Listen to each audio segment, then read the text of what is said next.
In a realm where meritocracy should reign supreme, we're left dumbfounded by a glaring incongruity. The more CEOs stumble, the higher they seem to climb.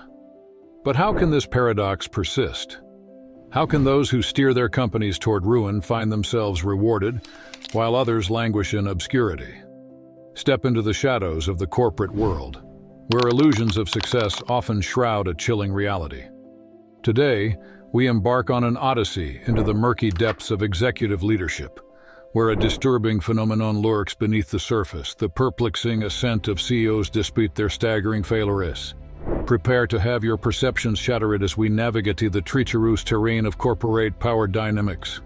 In this labyrinth of intrigue, where smoke and mirrors conceal the truth, we'll uncover the unsettling mechanisms that propel executives to the summit, even as their ventures crumble beneath them. So, steel your resolve and brace yourself for a revelation that will challenge everything you thought you knew about success and failure in the corporate world. In the annals of corporate history, few figures loom as large as Adam Neumann, the eccentric founder of WeWork, whose meteoric rise and catastrophic fall serve as a cautionary tale for aspiring entrepreneurs and seasoned executives alike. Born in Israel in 1979, Neumann was a man of boundless ambition from an early age, driven by a burning desire to leave his mark on the world. After serving in the Israeli military, he embarked on a series of entrepreneurial ventures, dabbling in everything from women's shoes to baby clothes before finding his true calling in the world of real estate. In 2010, Neumann co-founded WeWork with his friend Miguel McKelvey, a shared workspace company aimed at providing affordable office space to freelancers, startups, and small businesses. Armed with little more than a vision and a handful of investors, the duo set out to revolutionize the way people work, turning empty office buildings into vibrant, bustling communities where creativity and collaboration flourished. At first, WeWork was hailed as a game changer, a disruptive force in the staid world of commercial real estate, offering flexible leases, modern amenities, and a sense of community that traditional office spaces lacked. Under Neumann's charismatic leadership, the company grew at an unprecedented rate, expanding its footprint to every corner of the globe and attracting billions in venture capital along the way. But beneath the glossy veneer of success lay a darker truth, a truth that would ultimately bring Neumann's empire crashing down around him. As WeWork's valuation soared into the stratosphere, fueled by a relentless cycle of fundraising and hype, cracks began to appear in the facade. Reports of lavish spending, erratic behavior, and questionable business practices painted a troubling picture of life inside the company, raising doubts about its long-term viability. As pressure mounted from investors and regulators alike, Neumann's grip on power began to slip, culminating in a series of missteps that would prove to be his undoing.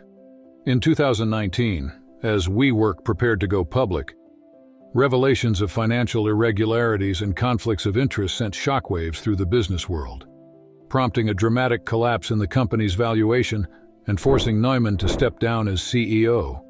But even as WeWork teetered on the brink of bankruptcy, Neumann walked away from the wreckage with a golden parachute worth over $1 billion, a staggering sum that left many scratching their heads in disbelief.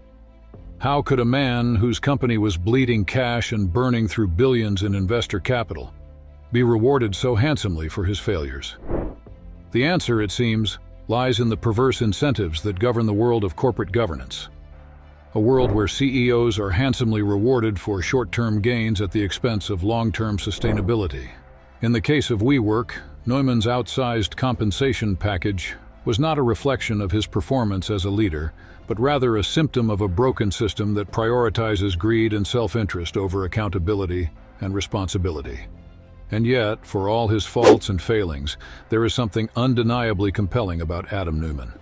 A man whose boundless ambition and relentless optimism captured the imagination of millions around the world. In his rise and fall, we see echoes of our own dreams and aspirations, our own hopes and fears, the universal struggle to make our mark on the world, to leave a legacy that outlives us.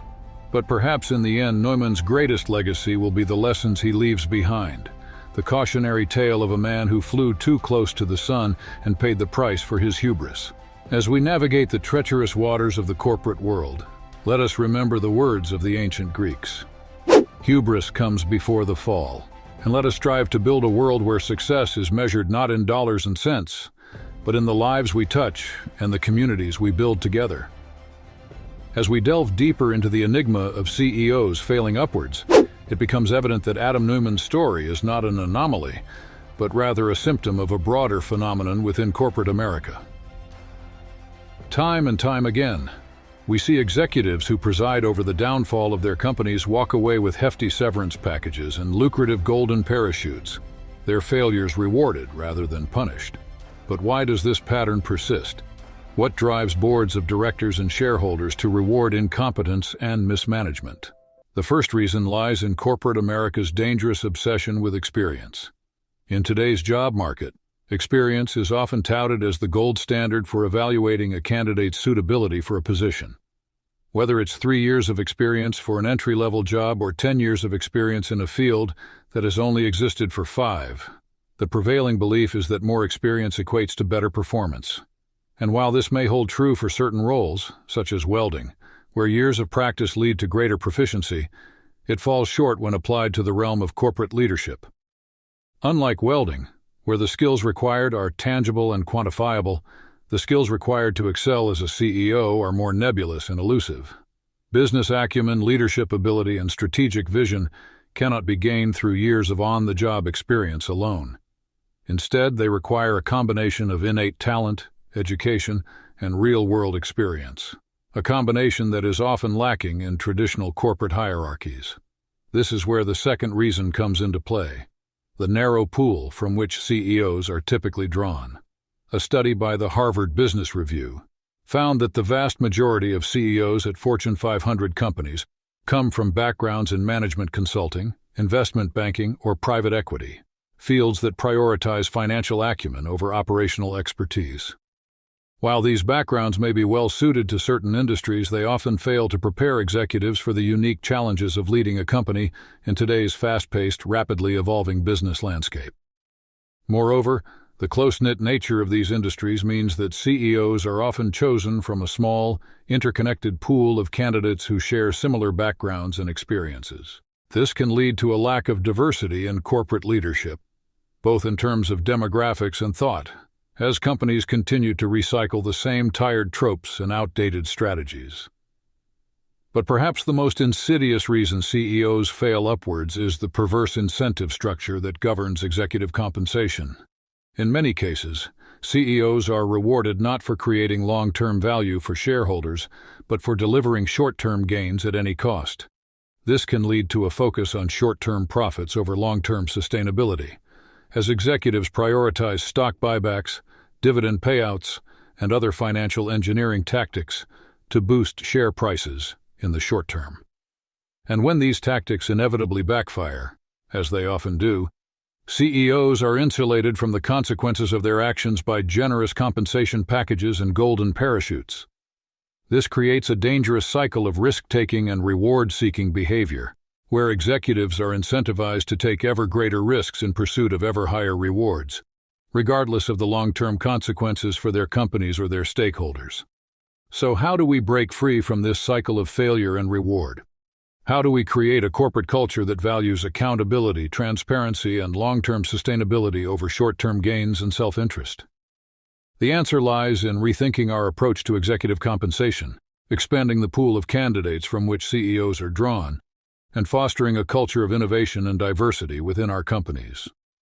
By holding executives accountable for their actions, aligning executive compensation with long-term performance, and promoting diversity and inclusion at all levels of the organization, we can begin to build a corporate culture that rewards competence and integrity rather than incompetence and greed. Only then can we ensure that CEOs are held to the same standards as the employees they lead, and that failure is no longer rewarded with a golden parachute, but with the opportunity to learn, grow, and do better in the future. In conclusion, the phenomenon of CEOs failing upwards is a complex and multifaceted problem that cannot be solved overnight. But by addressing the root causes of this issue and implementing meaningful reforms to our corporate governance structures, we can begin to build a world where success is measured not by the size of one's severance package, but by the positive impact they have on their company, their stakeholders, and society as a whole.